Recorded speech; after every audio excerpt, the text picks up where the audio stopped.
Okay, in your on your exchange page for Tranquility Garden, you've got an app for building your design on. And we will be using initially this page here where we took our measurements to create the basic shape of your garden situation that you're going to be designing on. So create a template in your design. So we'll just jump into the actual app, and the app is here, Garden Design app. When you click on it, the garden planner will load and you'll come up with this page here and you'll say start creating a plan. Now the only problem with this default setting that you've got here is that the actual size is not quite big enough for what you want to do. So what you need to do is we'll make it 50 by 50, which gives us more than enough space to design our garden on.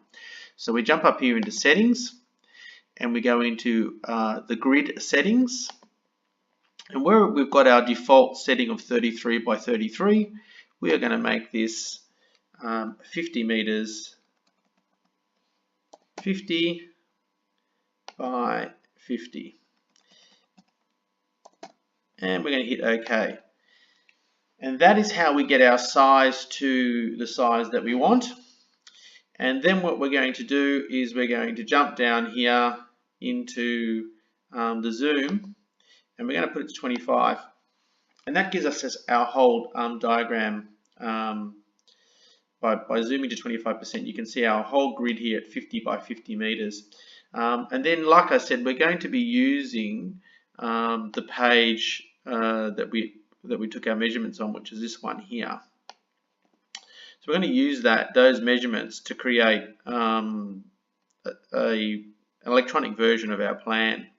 So I'll just jump back into our grid here, and what I will do is I'll go to over here at the tools bar, hit tools. At the moment I've got it set to garden beds, and that provides us with a nice green color. So it's going to be the same color as our AstroTurf on our rooftop garden space. So you can see here you can select different colors, but we'll just go with that green because it looks about the right color that we've got. And then you click on the draw button, and I'm going to start at the top left hand corner. These measurements I'm going to show you are not going to be exact, but they'll be roughly what you'd be looking at. So the first time you click, you start drawing a line, and you can see there's a measurement happening underneath that line. And I'm going to make this first measurement about 5 meters,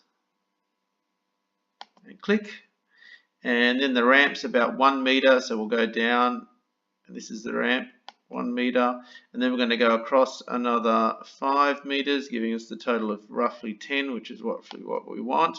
And then we go about 11.5 meters roughly, or let's go 11, 8, 9, 10. It's a little bit sensitive, but you can get to where you need to get to. 11, and then we're going to go across. This is about 9 meters, so we'll go across 9 meters. Click. And we're going to go down 16 meters.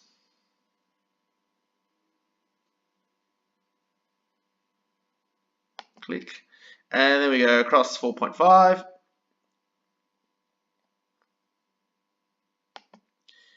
And down 14 meters.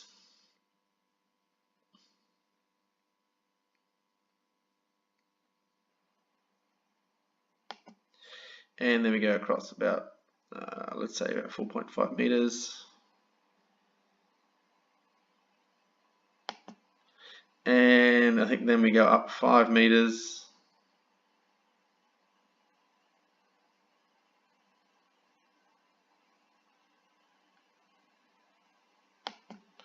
And then we go across 13 meters.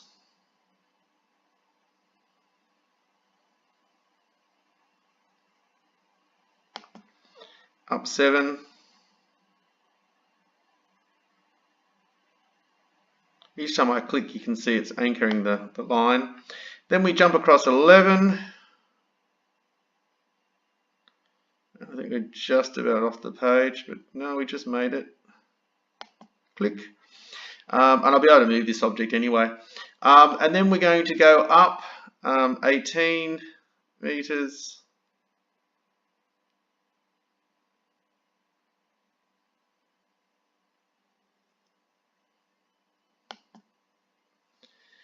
And then across, I think we've got 4 meters.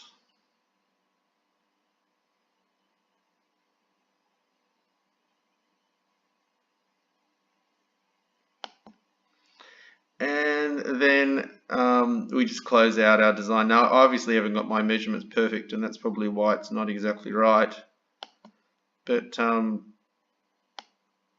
if I double click, that's roughly our shape. If I click on that shape, I can position it where I want on the plan. And that's roughly the shape of our design. And in the next video, I'll just show you how we're going to put things onto this plan, and then we can talk about how it prints and all that sort of stuff. Anyway, that's how you start this whole process, and I hope that's helpful.